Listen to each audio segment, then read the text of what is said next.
Good afternoon or good morning, depending on where you are. This is the Roaming Prepper, and today I'm going to talk about the park pack. But before I do, I just want to make sure my audio and my video are working. They both seem to be. So I'm going to go and start now, and we're going to talk about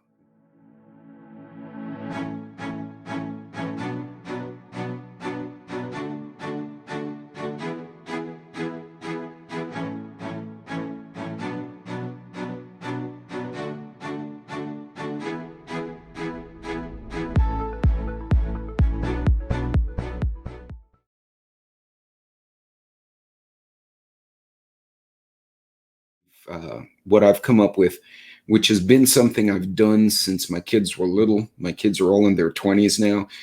So when they were little, we had variations of this, and it just evolved into something very useful day to day. And now that they're all moved out and on their own, I still use the park pack, if you will, for my own purposes. So before I go any further, do like and subscribe below. And of course, as I say with all my videos, if you have any questions after the fact, or concerns or comments or anything you've got to say, put it in the comments below. If you're not on the live stream with the premiere, which typically I've been pretty good about being on. No guarantees there. First and foremost, park safety. I always like to start with the safety topic. It's kind of a corporate philosophy that I've seen repeated in all the better companies that I worked for. And I think it's a good thing because it kind of brings people back to the most important thing, your health and well-being. The bottom line is, if you're sick, you're hurt, you're injured, it doesn't matter how much you trained or prepped, you're now at an immediate disadvantage, and in some cases a very massive one. So always take care of your well-being. When you're in a park, however, you're exposed to, depending on the type of park, you're exposed to animals, you're exposed to insects, snakes, reptiles, etc. You may also be exposed to people who don't behave, be it stupid teenagers riding their bikes and they crash into you and you get injured, or more recently I'm seeing with the post-shutdown situation, folks become homeless, they get evicted, mental and drug addiction and issues are not being taken care of. So these folks wind up in the parks. I've seen it all over Texas. We actually went to another state, saw it there as well. Kind of surprised me. The only difference between, say, Texas, Oklahoma, Louisiana, and some other places is that they're still enforcing quality of life laws, and they're still trying to actively redirect this homeless populace to some kind of treatment. However, that's not always the case, and you could just have a bad actor, someone who's in the park waiting for a parent or a runner, someone who's not paying attention, to pounce on you. So again, park safety. Pay attention.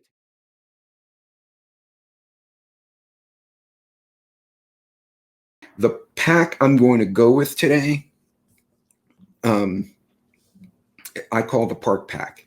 This is not meant for hiking in the Sierra Nevadas. It's not meant as being the Grand Canyon backpack, although you could make it so. This is a lightweight Rebo backpack that I've actually had. The first video I did with this pack was showing an exercise routine to a mag I was part of down in Houston, and I shared it with the team members. That was pre-Harvey, so 2016, and it's now 2021. So you do the math. This is the nearly 5-year-old backpack. I run with it every other morning.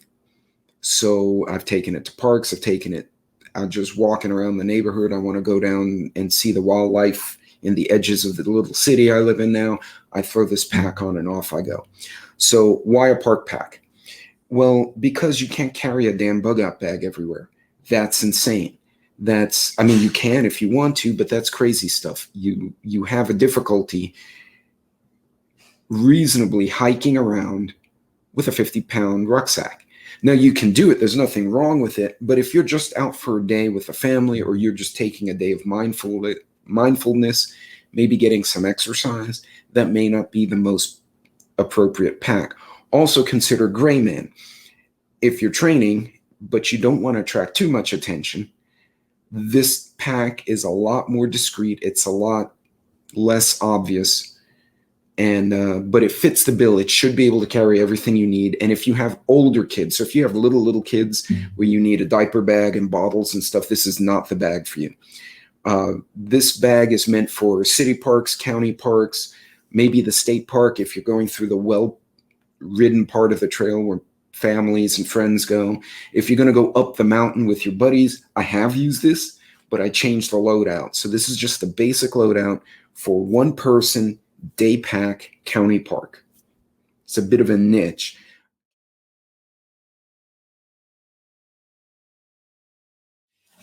Now, a few things to note. One thing, lighting. Always bring some lights. Now, I've put out some short videos. I actually modified the Schwinn bicycle lights that you put on your handlebar and your seat for this pack. And actually, they now fit on all my other packs.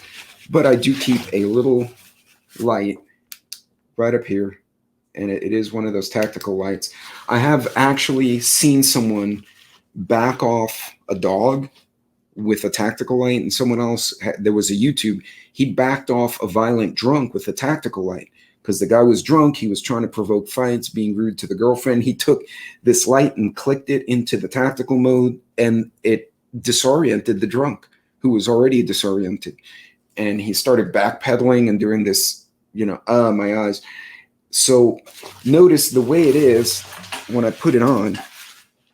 This is where my light is. So I could be walking, I hear or see something I don't like, I can reach up and do that. This is another Lux Pro. This is the silver edition. They are water resistant. I wouldn't go deep sea diving with them, but if you fall in the water or you have to run through a river to get away from something, it'll work just fine. So what did I put in this puppy? Well, I put in this exactly what I tell my Cub Scouts to put in theirs. So up on the top, oh, I've been looking for this. Okay, I forgot I put this in there, so that kind of caught me off guard. The little survival bracelet, and as you all know, you can pull this apart, and you have, 50 feet of paracord there. Poncho. And the reason this is so simplistic is because you can make one of these. This concept was originally meant for my Cub Scouts who were all under the age of 11 or 10. These were little guys and their little sisters and brothers. So I taught them to use it, and then it turned out the pack was very effective. So one generic poncho or body condom, as somebody rudely pointed out, safety blanket. Now I stuck it in a Ziploc just to, not because I'm afraid it'll get wet, I just don't want it all over my face. $3.75, or actually $4 because it's 4 quarters. Some change. You don't feel good. I know there are not a lot of payphones anywhere anymore, but if you did need to make a call, or you got dehydrated, or you showed up, got lost, and you just popped out in a general store, you can get a Gatorade.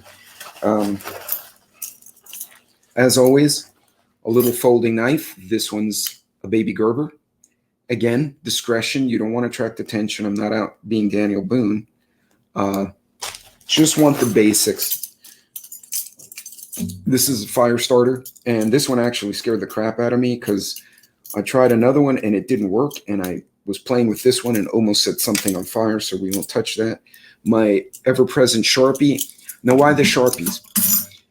Okay, so you guys get the knife, you get the poncho, etc. Why a Sharpie? Well, there are a couple of reasons. One, if you have to write on something, for instance, on a tree, on a park sign, you can put, I need help, lost on this date, emergency phone call, please. And put the date, time, if you know it, your name, and the cell phone number of a contact. If they're out looking for you, they may see that. Two, if it's getting real bad and you think you might lose consciousness, you got sick or hurt. People have done this during hurricanes where they were like, I'm not leaving. And then there were 10-foot water in their house and they're like, shit, I'm going to drown. You put your name and social on your arm. And that would be more for the recovery effort when they find your body. That's a bit morbid, but it's true. Also, if you get lost or separate or you're with your kids, you can Sharpie on their bag or on their arms, Mom. 1, 2, 3, 4, 5, 6, 7, 8, 9. Now, I don't encourage you writing Sharpies on everyone. I taught that to my own kids. Then I regretted it because my daughter got angry at her brothers because they put Kool-Aid in her hair and made it purple. So she drew Sharpie mustaches on the brothers.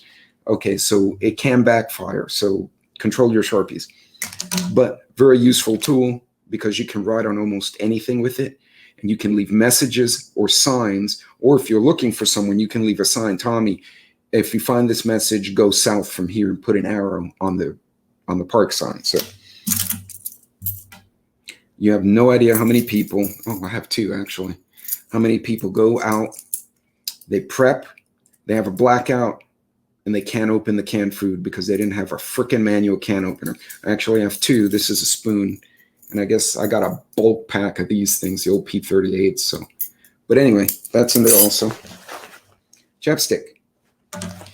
So those are the basics, and they're kept up here. So, of course, now I've discombobulated everything. But so those are the things you might have to reach for first or most frequently. Now, I don't have food packed in here, but there's a pouch in here.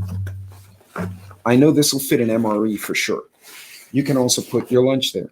Just, one of those little lunch pouches. You can put a jacket in there. There's a variety of things, but that's not normally kept. That depends on the occasion. If I'm going for a run in my neighborhood, I'm not bringing a damn MRE. I could, but I'm not going to eat it, so that's just silly. But in here, in the outer pouch, an Israeli, which is still wrapped, a tourniquet, which is not only not wrapped, but I have pulled it apart and set it up for deployability. So anyway, pre-folded. So if you need it in a pinch, it's ready. And then you can apply pressure. That I keep open because typically if it's a bleed that requires a tourniquet, you're going to need that thing quick. If it's a lesser bleed, you can go with the Israeli, and then you typically will have a few minutes to get that. Now, once I'm in the field, I'll actually remove this from the pack and put it on one of the shoulder straps so it's right next to me so I can reach down and grab it if I need it. Then I have this little nifty tool. It's very generic, has a little cutting edge, has a little can opener, magnifying glass, another way to start a fire. You can find some kindling and you have a decent sun.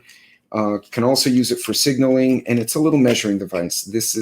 And it has a baby compass incorporated into it, which I cannot see, but it is pointing in the correct direction.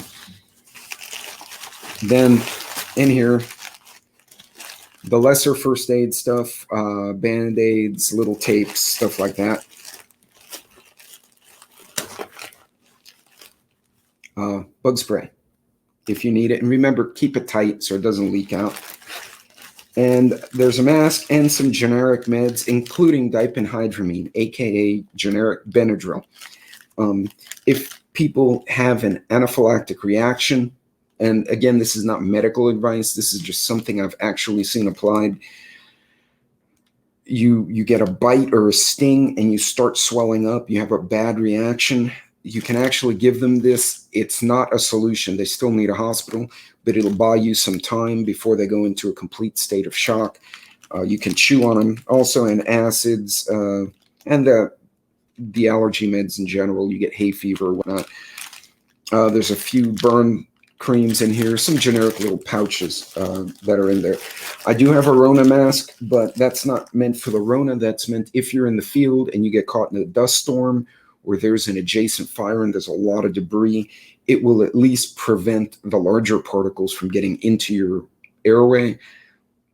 Honestly, again, as everyone says, you need an N95, but that's essentially what I have in the pack. Now, this particular pack, as you may have remember in the other video, has a hydration pouch in it. It has a wide mouth. I can literally fit my hand in there, which is good because if I want to put ice, it keeps my back cool. But when I'm cleaning it, I can actually get my hand in there with a small sponge and clean it the right way. Do make sure that the hose at the bottom of the bladder is connected thoroughly, or you will get wet butt. and nobody likes wet butt, but you will get wet butt.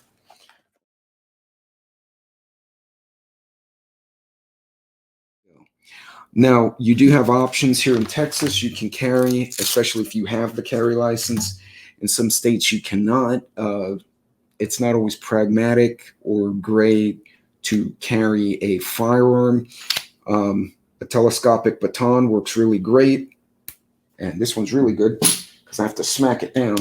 Keep in mind, if you can't deploy it and extend it, it still makes a hell of a kubotan. You can use it like this. You can strike. You can poke. I wouldn't punch with it because you might break your knuckles, but you can still use it as a striking tool. And then when you flick it out, you can use it to stand off. This works very well against dogs because they can't visually perceive the motion till you crack them on the snout with it. And I found that when most dogs see a stick being used in a manner that's going to hit them, they're going to run away. Some don't, but a lot less obvious, much more discreet. You can either leave it in its deployment pouch or you can stick it in your pocket, stick it in the bag. I would recommend having it where you can access it in a quick manner.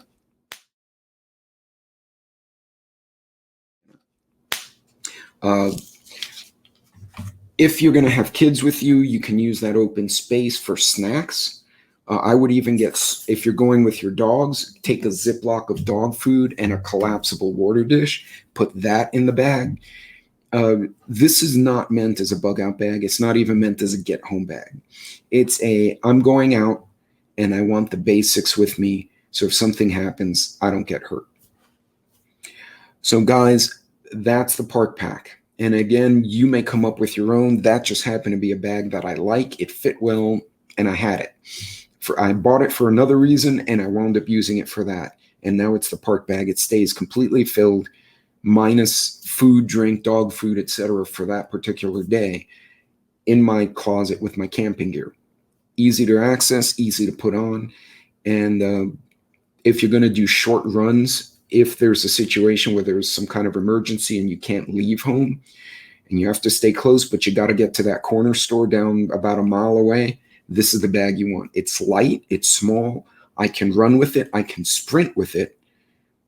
I can run backwards and sideways as needed to be evasive, and it's small enough not to attract attention. So it has that gray man concept going with it. In any case, I hope this was useful for you. I would, if I were you, take the time, spend some time with your kids, and make them a park pack. Do it together as a family. The kids will have a blast. You'll have a blast. And I always learn something from the Cub Scouts. So I'm sure you're going to learn something from your family. Until next time, Godspeed if you're on the road or in the park. Be safe, be well, pay attention. And if you can help someone else out to learn better, do so. Until next time, take care.